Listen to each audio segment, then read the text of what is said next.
नई बहू। ज्योति और दीपक की नई नई शादी हुई थी। ज्योति का घर का रसोई में पहला दिन था। उसने सबके लिए खीर बनाई। जैसे ही सब खाने की मेज पर बैठे, सबको खीर बहुत पसंद आई। रमेश ने बहू को सोने की अंगूठी गिफ्ट दी। पिंकी और रिंकी कॉलेज के लिए तैयार हुए और दीपक से बोला, भैया आप ऑफिस जा रहे हो तो हमें भी कॉलेज छोड़ देना रास्ते में। वह तीनों निकल गए। सुनीता भी कमरे में आराम करने चली गई। रमेश कुछ काम से बाहर चला गया।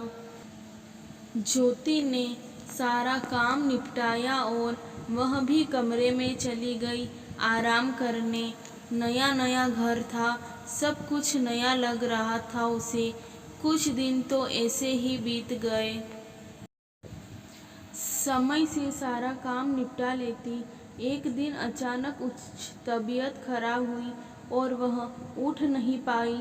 सुनीता ने आवाज़ लगाई, ज्योति क्या आज चाय नहीं मिलेगी क्या?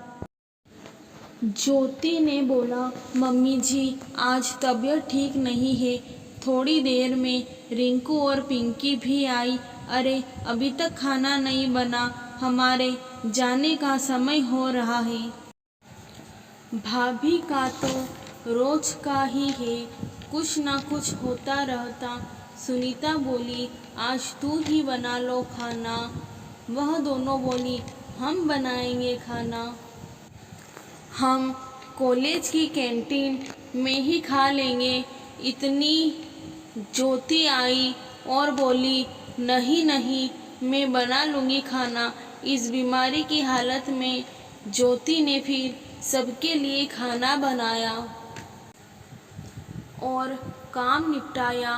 कमरे में लेटी थी और कुछ गहरी सोच में डूबी डूबी आँखों में आंसू बहते जा रहे थे कि यह कहाँ लिखा है कि घर में बहू आने के बाद सास और ननद की कामों से छुट्टी हो जाती है। मेरी भी तो भाभी आई है, पर मैंने और मेरी माँ ने कभी उनके साथ ऐसा नहीं किया। आखिर वह भी तो पराया घर छोड़कर आई थी।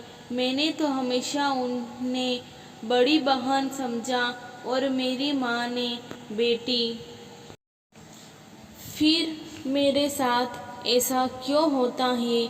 क्या मैं किसी की बेटी नहीं हूँ? क्या बहू का ससुराल में काम का ही फर्ज है? यहाँ सब बातें उसके दिमाग में घूम रही थी कि सुनीता ने आवाज़ लगाई, बहू सिर बहुत तेज दुख रहा, एक कप अदरक वाली चाय बना दो। ज्योति ने झट से खुद को संभाला और चाय बनाने चली गई। प्लीज़ मेरे चैनल कहानियों का ठिकाना को लाइक, शेयर एंड सब्सक्राइब करें और आपको हमारी कहानी कैसी लगी वो कमेंट बॉक्स में कमेंट करना ना भूलें।